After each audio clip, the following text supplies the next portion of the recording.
Salve, salve, torcida vascaína, voltamos com o nosso canal Vamos Vasco. Pessoal, o Vasco vai jogar hoje contra o Londrina aí às 9h30 da noite em São Januário. Vamos falar bastante desse jogo, essa partida importantíssima pro Vasco, que só a vitória interessa hoje. Também vamos falar aí da volta do Ricardo Graça ao time do Vasco, finalmente tirando o Hernando do time titular. Vamos falar também do Sarrafiore, hein? O time que detém os direitos dele, o Internacional, vem recebendo aí sondagens de o Clube do México, o jogador pode deixar o Vasco, hein? Vamos explicar melhor essa situação pro torcedor. Também aí o presidente do Vasco, Jorge Salgado, que foi cobrado ontem aí por torcedores lá no CT do Vasco. Vamos falar bastante disso, mas antes já sabe, né? Deixa aí aquele like, se inscreve no canal, ativa o sininho pra você não perder nada e receber todos os vídeos postados aqui diariamente no nosso canal. Também se inscreve lá no meu outro canal do Vasco, Expresso Vasco, o link tá aqui na descrição. Também tem outros canais, todos os links aqui dos meus canais estão na descrição. Se inscreve lá e ajuda a gente a crescer. Também tem aquele recadão rápido aí pra você, meu amigo, que quer trabalhar, ganhar dinheiro trabalhando na internet e trabalhando no conforto ainda da sua casa, né? Você pode começar do zero e fazer muito dinheiro. Primeiro link aqui na descrição, uma baita dica aí pra você que tá pensando em mudar de vida, tá querendo ter uma renda extra e também, com certeza, conquistar a sua independência financeira. Primeiro link aqui na descrição do vídeo, confere lá.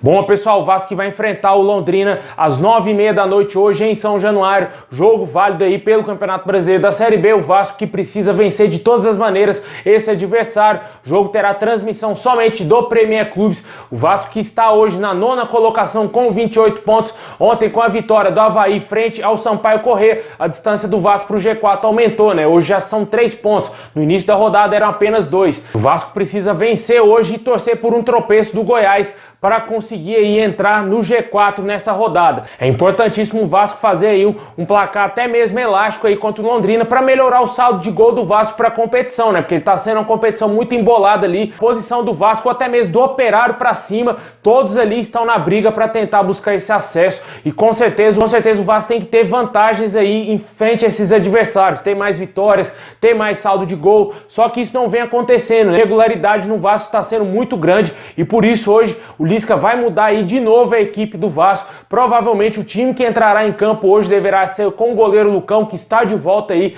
ao time do Vasco. A lateral direita também com o Léo Matos, que cumpriu suspensão no último jogo. A zaga, finalmente aí a saída do Hernando do time titular. A entrada do Ricardo Graça jogando ao lado do Miranda. Essa será a dupla de zaga do Vasco para o jogo de hoje, a menos que aconteça aí algo terrível com um dos zagueiros para o Hernando entrar como titular. Leandro Castanho ainda não está tendo condição de jogo, não entrará em campo. Também na lateral esquerda, Zeca mantido. No meio campo, tem uma dúvida se joga aí ou o Bruno Gomes ou se joga o Juninho. O Rômulo vai ser mantido também como titular. Eu acredito que o Juninho deverá ser titular também, já que ele já vinha com mais ritmo de jogo do que o Bruno Gomes, que se recuperou aí de lesão. Mais à frente, Marquinhos Gabriel também de volta ao time do Vasco, cumpriu suspensão pelo 3º cartão amarelo no jogo contra o Remo. Jogando um pouco mais avançado hoje, um pouco mais na ponta esquerda, o Sarrafiore. No outro lado, lado direito, Léo Jabá e o Germancano como centroavante enfiado, a máquina de fazer gols aí. Esse será o provável time do Vasco, que tentará vencer o Londrina hoje. Só a vitória interessa nesse jogo. O Vasco tem que fazer valer aí o fator mando de campo. Joga em São Januário, tem a obrigação de vencer o Londrina, um dos piores times da Série B, e com certeza chegar perto do G4 ou até mesmo entrar aí dentro do G4, né? O Vasco, como eu disse, vai ter os desfalques aí do Leandro Castanho, que não vai jogar. Também não vamos ter o Morato aí, que se recuperou de Covid-19, está fazendo aquele período de transição aí na parte física. Daniel Amorim está fora, Michel também está fora e o MT, que foi afastado pela diretoria do Vasco por atos de indisciplina. E esse aí será o time do Vasco que tentará vencer o Londrina. Deixa aí nos comentários o que você acha aí desse jogo, qual o seu palpite pro jogo de logo mais às 9h30. Lembrando, galera, que vai ter pré-jogo e pós-jogo aqui no nosso canal. Ativa o sininho para você não perder nada.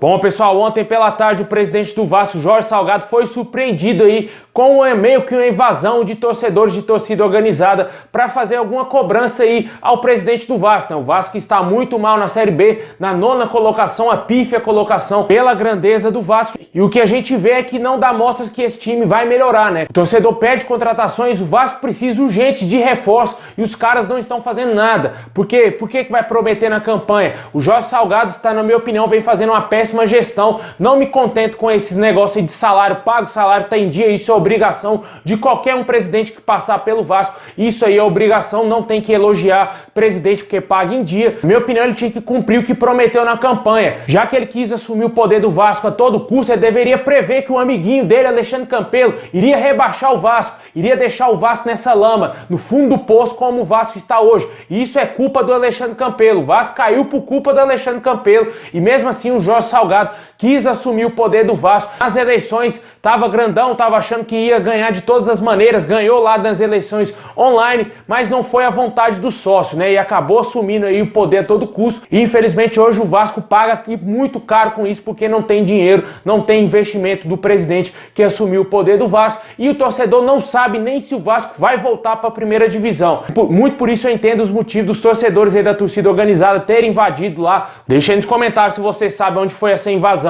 Mas fato é que o assunto principal deve ter sido aí o Vasco voltar para a elite do futebol, porque não tá jogando nada, precisa ganhar seus jogos, precisa fazer uma boa sequência de vitórias e entrar nesse G4 e não sair mais. O time não tá jogando nada, o elenco montado pela diretoria não vem correspondendo aí à altura e infelizmente a gente teme pelo futuro do Vasco. Deixe aí nos comentários se você concorda com a ação desses torcedores, se você acha que foi exagerado. Vale lembrar que no passado recente aí, torcedores também invadiram o treino do Vasco, quando o Vasco estava brigando para não ser rebaixado para a Série B no Brasileiro de 2020. O Ricardo Sapinto tentou conversar com os torcedores, mas não adiantou de nada e o Vasco acabou caindo para a segunda divisão.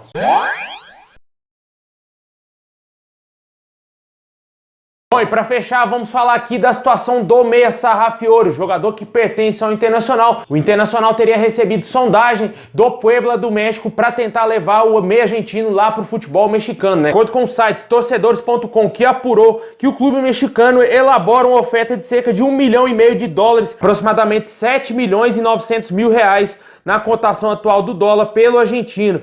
O Internacional, por sua vez, não pretende negociar o atleta por menos de US$ 3 milhões, aproximadamente um pouco mais de 15 milhões de reais. O jogador que está emprestado é o Vasco. Se o Internacional resolver e aceitar essa proposta, obviamente, ele deixará o nosso clube. O Vasco, se não contratar agora jogadores, se não contratar aí um meio-campista de criação, se o Sarrafiore sair do Vasco, vai ficar chupando dedo, porque o Vasco não vai poder mais contratar, porque a janela vai se encerrar. O período de inscrição de jogadores não vai estar mais válido, infelizmente. O Vasco vai ter que tentar subir com esse time aí e sem o Sarrafiore. Se com ele já tá bem difícil, o jogador está sendo bem contestado, não vem jogando o que o torcedor esperava dele, vamos ficar somente com o Marquinhos Gabriel de criador, né? Aí vai complicar de vez a vida do Vasco. O Vasco tem que abrir o olho. Se não contratar, meu amigo, não vai resolver essa situação aí do Vasco. Vamos ver se agora com a chegada do Ricardo Graça, o Vasco dá uma melhorada aí nessa zaga aí, o jogador que esteve lá na seleção olímpica. Ainda, na minha opinião, precisa contratar um zagueiro, porque vai que o Ricardo Graça se machuca, vai que ele sente alguma lesão e o Hernando vai ter que voltar, e aí vai ser um Deus nos acuda. Eu acho bem arriscado essa posição do Vasco de confiar nesse elenco aí. Deixa nos comentários o que você acha dessa situação envolvendo o Sarrafiore, se você acredita que o Internacional vai vender o jogador ou se você quer mesmo que o jogador saia do Vasco.